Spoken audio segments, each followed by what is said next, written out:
कधीच नाही चुकणार तुमचे फेवरेट टीव्ही शोज झी5 सोबत, तेही एकदम फ्री। ती गाठ कशी मारली? हा दाखवतो ना, ते पण दाखवणार। तर मग मी करून बघते, तुम्ही मला सांगा की मी बरोबर करते की नाही। बरं, पहिला ऊस जुळवावे लागेल। हां, मला वाटलेलं की रशी वापरणार, रशी देणार आहेत आता आम्हाला एक छान, बट आम्ही ऊसाच्या जे एंड कापतो ना त्यांनीच बांधायला लागतं। सो हां बस, आणि परत हां त्याचा खूप लूज लागतंय, मी जे लावलेलं आहे बस, हां बस। काय तो ऊस हे बघ ब्रो, माझं झालंय।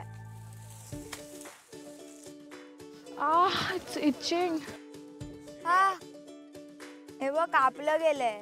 तुम्ही बघू शकता पूर्ण सगळीकडे छोटे छोटे कट्स आले आहेत आणि सगळं झोमतंय खूप। असं वाटतं की आग लागली आहे बॉडीवरती। ती खूप बोला ना टोचत आहे, तर मला खूपदा माझा कटवट आलाय हाताला। ऊसाचं जे वाडे असतात त्याला उचलताना मला खूप अशी चक्कर सारखे वाटायला लागली, कारण ते खूप हेवी आहे। त्याच्यात लिटरली 20 to 25 ऊस। एक मिनिट, मी दमली आहे।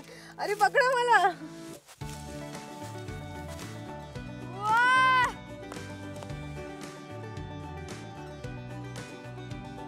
अरे वा वा वा, आम्ही तिघींनी पण ऊस उचलले, खांद्यावर घेतले, एवढे जड झालेले, आणि आम्ही पुढे चालायला लागलो।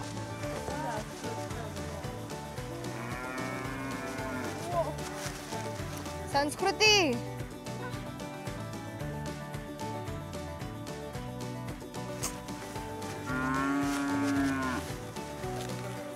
आणि त्यानंतर आमचं काम होतं शोधायचं की ऊसाच्या रसची गाडी कुठे मिळणार। ऊसाच्या रसाचं दुकान आहे मुसळे। मुसळ्यांच्या ऊसाचा रस आपल्याला शोधायचा। वर्षा थांब। आजो पब्लिक, उन्हात एवढा वेळ चालून ते ऊसाची गाडी शोधणं हे माझ्यासाठी खूप मोठं टास्क होतं, जे मी स्वतः कधी आयुष्यात विचार पण नाही केला असणार की एवढं माझं बॉडी एक्झर्ट होणार। आम्हाला पैसे जमा करायचे कोणासाठी तरी। हो हो, आमच्याकडनं त्या टीव्ही वरती मस्त छान दिसाल तुम्ही।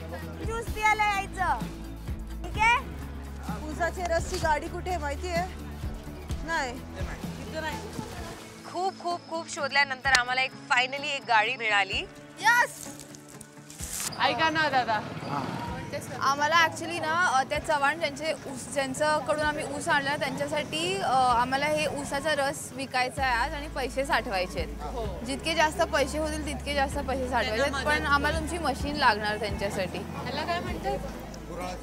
त्या काकांना आम्ही रिक्वेस्ट केली की काका आम्ही तुमची गाडी यासाठी यूज करू शकतो का, आणि ते खूप स्वीट होते।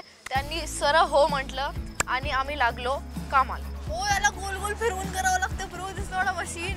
शोल्डरवर घेऊन आलो आणि पूर्ण गाव फिरलो, आणि आम्हाला फायनली एक स्टॉल भेटला। तुम्ही बघू शकता माझ्या पाठी तो स्टॉल होता। ॲक्च्युली मला वाटलेलं की ती इलेक्ट्रॉनिक जी ऊसाचा रस काढायची मशीन असते ती सापडेल कुठेतरी, पण तशी नव्हती। आमची मॅन्युअल मशीन होती, जी आम्हाला पूर्ण लेबर करून तो रस काढायचा होता।